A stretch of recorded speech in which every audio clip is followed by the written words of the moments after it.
What's up? Making a video today. Hold on. There is no shortcuts. There is no get rich quick schemes. You get on YouTube and think you're gonna listen to some people talking about investing in Bitcoin, investing in this, investing in that. The only way you're gonna make money in business, either get a job, save your money up, or start a business. And if you have a business, you need a service or a product, and you need to get into something that's already in demand, or you have to create the demand. You got to make a person be interested in your idea and your product or your service. You have to market it, and you have to convince the person, because this is all based on people. You cannot make any money, any success without people. You have to convince these people to give you money. Or you could be a consultant for a corporation, but a corporation still needs people. Because if they don't have people, customers, it's a scheme, a scam. Some people think they're gonna get a credit card or get a business loan, squander the money, and go bankrupt, and keep living off credit, living off loans, and eventually you're gonna go to jail, or you might not go to jail, but you're never gonna have a sustained source of so-called income, because you need a product that is being consumed by people. Even if you're working with a corporation, a manufacturer, manufacturing parts, manufacturing schematics, or if you're a designer or engineer, you still need a person that need that, because they need the product that they're going to produce for people. You have industries in which you could purchase, you can invest in raw materials, raw resources. Like in the electric car industry, the main resource is lithium. Lithium is like a salt material that is rare. You might be able to produce it, but they don't really have the capability to produce it. So you have to find deposits of lithium. Usually they find them in like salt lakes in the ocean, in Africa. Cobalt, they find these minerals, gold, platinum, silver, copper. But these minerals are used to produce products, computers, silicone chips, processors. And then these processors are used to go into cell phones and computers and cars. And people need these vehicles and these devices because they consume and they use these things to communicate. They use these things to get from point A to point B. You got raw materials like cotton, silk, to make manufacture clothing, because people need to wear clothing. You have forest or tree farms, because people need wood. People need, you can invest in land. They just say Bill Gates just purchased the most farmland in America. If you got farmland, you can produce food, and people need to eat food, or you could control the food supply. See what I'm saying? But that's how you make money. You need to have a product or a service, or you could get into raw materials, and then you could actually, have a stake in those materials. But if you do get into so-called Bitcoin, it's basically a gambling. It's like going to the casino. You could put all your money into or you could purchase a lot of different coins. You got to monitor them daily, because you don't know if it's going to rise or fall. And then if it fall, you don't know if it's ever going to get back. So you're hoping it go back up. And you're looking at all the money you just lost because the stock just plunged. So usually you gotta treat Bitcoin or the stock market as though it's sales. When you see the stock rise, it's as though you made a sale. The only way you're going to make a profit off of that is if you pull it out and sell the stock when it rises at a profit. Otherwise, it might drop on you and then you lost, or it might keep rising and falling, and you're never going to really earn anything because you never put anything out. But there's no shortcut to getting money. You see what I'm saying? Or so-called getting rich. Really, the easiest way. But me personally, I don't really have that many connections as far as like people that's willing to pull resources together, but theoretically 20, 30, 40 people pulling their money together will increase the chances of them becoming a wealthy group of people. A conglomerate group pulling their resources together. It's very difficult for one person to do it unless they get lucky. You just invested in a cryptocurrency and it just went up 2,000%. So it's just the draw to it's just luck. But it's not something you can strategize and plan for. You can plan for when it does rise. What is your strategy? Are you going to sell all of the stocks and just leave, or are you going to sell half? Are you going to sell for 1/4 and let the rest, see if the rest of it go up? But more often than not, it will drop before it go up. It's hard to go up. It's like water. Water is easy to fall. It's hard for water to rise. It takes a lot of pressure. It takes a lot of power for water to rise. So the best way I would say, if a person want to get into business, they could try to become a CEO of a Fortune 500 company or one of these big companies. They make millions of dollars. Or you could have a product that you believe in, or you could just purchase a business, or you could just go into a business that's already in demand, like selling food. But usually when you sell food, the overhead cost is so high because you have to purchase the food, you have to purchase the gasoline, the electricity to prepare the food. And then your profit margin might not be as high as it was if it was publishing or electronics or shoes.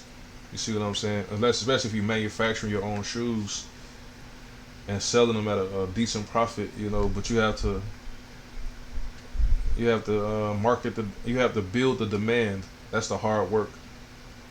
Getting the person interested in what you have to offer. You gotta look at musicians. Musicians have a product. It's like a product and a service because the product is abstract. You're just listening to it. But them giving you these instructions, these ideas, these feelings is almost like a service also. But I just want to talk about economics. I just want to talk about various things. Hold on. Talk about various topics. Hold on.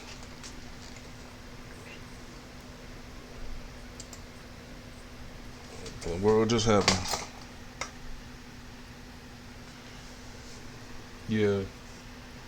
And then this whole thing about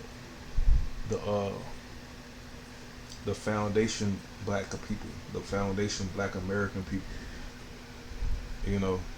And I hear a lot of the so-called descendants of these Negroes who had middle class, upper middle class communities in LA and Chicago, all over America, these Negroes who abandoned the communities.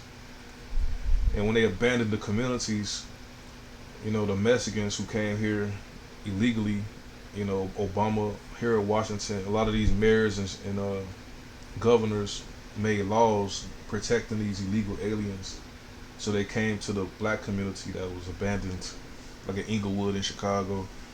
A lot of them fixed the communities up and just, take over the whole neighborhood. It's really the neighborhood that the Negroes abandoned. And now the Negroes are angry about that. But the Negroes didn't really build a community after the community was built for them, or they didn't really keep it up. They didn't really want it because in the back of their mind, they want to be next to white people. They don't want to be next to each other. That's why millions of Negroes, blacks, after the desegregation happened because of Lyndon Johnson, a lot of them ran to the white communities, especially a lot of the affluent Negroes. They abandoned what they had, and now they're regretting it. But if somebody else wants what you didn't want, how you gonna get angry about it? Like, if you threw something in the garbage and somebody else found it, how you gonna want it back? The Negroes didn't really care about the future. They You don't really see blacks helping black people unless they know them, unless they're friends with them. They don't just help random black people. They don't really have an institution set up to help like poor, impoverished blacks. But Skid Row in LA is just horrible because all them Negroes didn't really put anything in place to help the people. They talk about we need reparations, but a lot of the damage that happened within the last 50 years, 60 years, even though the Caucasians do a lot of damage, the police do a lot of damage, but a lot of these Negro organizations have done a lot of damage. W.E.B. Du Bois, the talented tent Negroes, the black Greeks, the criminal gangs, the black Masons, they have been responsible for the deaths of millions, tens of millions of black people in America. Murders, abortions, poverty, and they don't really do anything to help.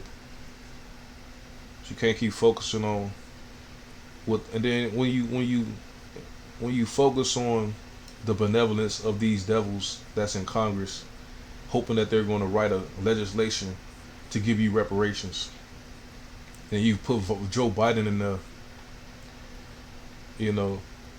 When Trump just gave all these ignorant Negroes access to millions and billions of dollars through the PPP loans, and then you niggas went out there and voted for Biden. Now he's locking you niggas up. You deserve to be locked up, you stupid fools. What you thought Biden was going to do that he never did in his life? You should have kept Trump in there, you idiots. He was talking about giving blacks $500 billion with Ice Cube, and you silly niggas still went out there and voted for Biden. You silly fool niggas. You say your white man is better than the other person's white man. Your old white man, you wanted him in there. Or you say you want Bernie Sanders in there. You niggas still worshiping white Jesus. You niggas don't want nothing. And you talking about you want to blame the Africans for coming to the United States and taking advantage of all of these assets and resources that's being laid dormant because of these silly niggas want to go out there and gangbang and sell loud and rap. You don't want to go and learn science and education, engineering, politics, law.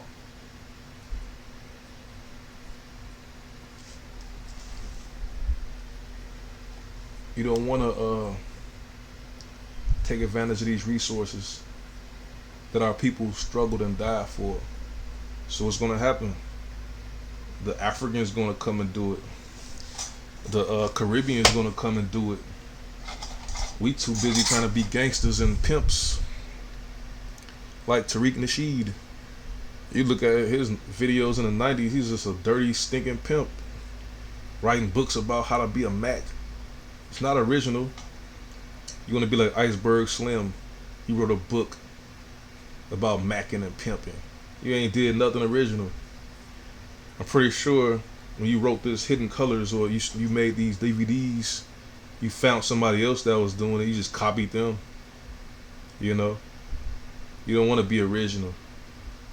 You want to be a gangster, a thug, a low down, sleazy, slimy pimp. And you want to complain about the Africans and the Nigerians and the Caribbeans, and then you got these blacks, because it's really hard to distinguish the Caribbeans. Really, it depends on where they're from. It's hard to distinguish a Haitian or a Jamaican from a black American. And then some Africans like Nigerians and the ones in Liberia or Sierra Leone or a Niger, it's hard to differentiate between the black Americans and them. So you're looking at people who want to look at them and figure out are they FBA or not, because you got blacks want to discriminate against other niggas from other countries, poverty-stricken countries, who come here and take advantage of resources that you don't want to take advantage of, and you don't want the other niggas to take advantage of. You don't even encourage and help the young niggas to get to a position to take advantage of the resources. Now you want to complain about somebody else taking advantage of the resources. But the lion's share of the resources that's being taken advantage of are from Asians, East Indians, and white women. They taking advantage of the most of the minority benefits, not the Africans or the Caribbeans. Yeah, I'm just over here talking about things. I want to make a couple of videos a day, probably 1 or 2 videos a day about various topics. We need to have more discussions about building and developing land. Like when this con artist Tariq Nasheed talked about taking vacant land in Los Angeles and turning it into a museum. I helped him. I invested in that. But that was just another scam. It's like cracking cards or getting the person identity, stealing their money. It's just the same low down schemes. And we with the black American culture under this code, in which don't nobody want to go to the FBI and inform on this nigga because don't nobody want a name on no paperwork. So he's like protected from that aspect. But we need to have more. Really, there's really no we, because the black people don't really function as a people.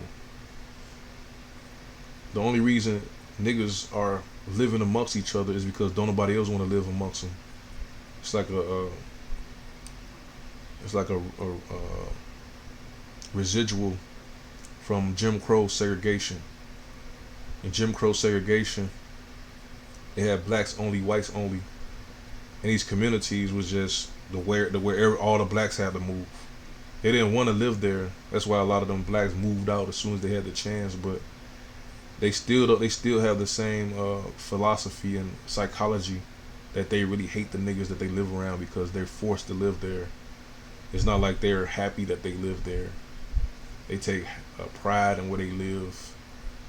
Like when the Mexicans come and take over Inglewood, take over a whole community, they happy to be there, celebrating and have a whole name and a Mexican flag everywhere. And they just got here 2 days ago, but you don't see the blacks celebrating where they live.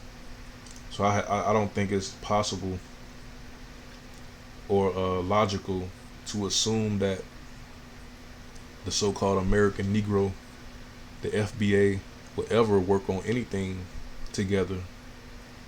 We just a bunch of individuals.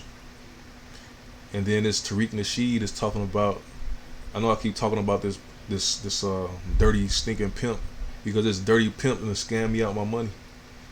I need my money. He's trying to turn us against the Africans, and he's burning bridges because Africa is full of valuable resources, opportunity, and land. Why would you make enemies of them? Because you just mad because they taking advantage of resources in America, and that you could have took advantage of. Who told you to be a dirty pimp in the 90s? You could have went to school, became an engineer.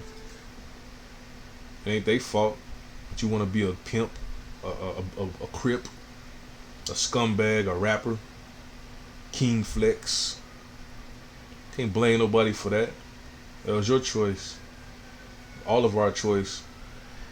It's like you chose to came up with the scam about some museum and stole the money.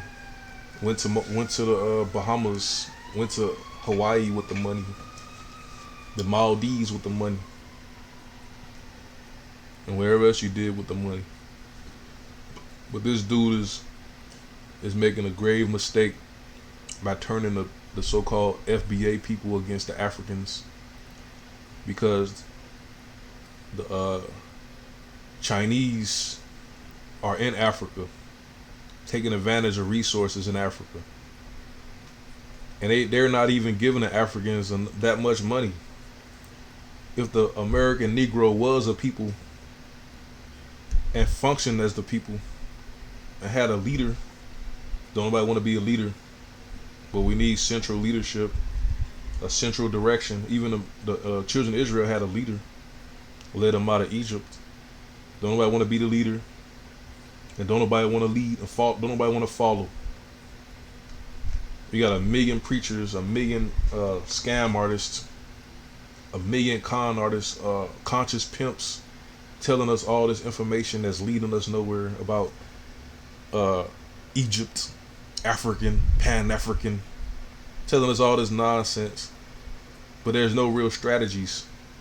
Say you do get this reparations, right? But you're not going to get it because you're coming at a position of weakness. You're hoping that Biden and the Democrats going to feel somehow guilty about what happens, and they're going to just become really generous and repenting, and just say we got to give these Negroes reparations. It don't happen that way. The so-called Jews, had the idea of getting Israel before World War II, and Britain promised to get them Israel, but they had to fight the Germans. They had to win World War II. That's why it was so quick after they won World War II. And if you really look at it, the Jews that was in internment camps was actually protected from the war. You know, so when the war was over, they were just shipped to Israel. But in order to really get so-called reparations, it has to be something that's declared. This is what it is, and a fight comes with that. A struggle comes with that. Either they're gonna comply or not, and if they don't comply, we have to be willing to take it to the next level. That's what really has to happen. But y'all just want to think you're gonna just kumbaya and hope and pray and march and get some reparations. The so-called Democrats, if you really want to be technical, the so-called Democrats were the Confederacy. They profited the most off slavery. They fought to keep you in slavery. They created the Jim Crow segregation, the Ku Klux Klan. They the ones who will have to pay the most in reparations. Why would they give you reparations? And they got the Negroes in their pocket, in their hand. You know, you just was retarded people. You silly people. You don't really do any research talking about you're educating people, but you haven't even told anybody the truth about you a Democrat. I saw your video when you was promoting Joe Biden. All you black YouTubers, Yvette Carnell, Professor Truth, Black Truth, Black Authority, y'all all was promoting Biden, a racist Ku Klux Klan devil. You could have did 3, 4, 5 minutes of research on Wikipedia or Google and found the truth about Joe Biden and the Democrats. But you think they're going to give you some reparations, and then when you do get this, what you going to do with it? You still going to be a divided, broken down people, hate each other. Really, we're not a people, because niggas don't really mess with each other like that. We're not a people. We're a bunch of individuals and cliques fighting and killing each other, robbing and stealing from each other, hating on each other, and we all run into some alternative, a white man, a Chinese, a Mexican, running somewhere to get solace and peace, running from the niggas. Y'all really hate the niggas. You have done nothing for the niggas. Look at LA, all them poor, broken down black people. Talking we gonna build a FBA museum. You should have donated that $1 million to Skid Row.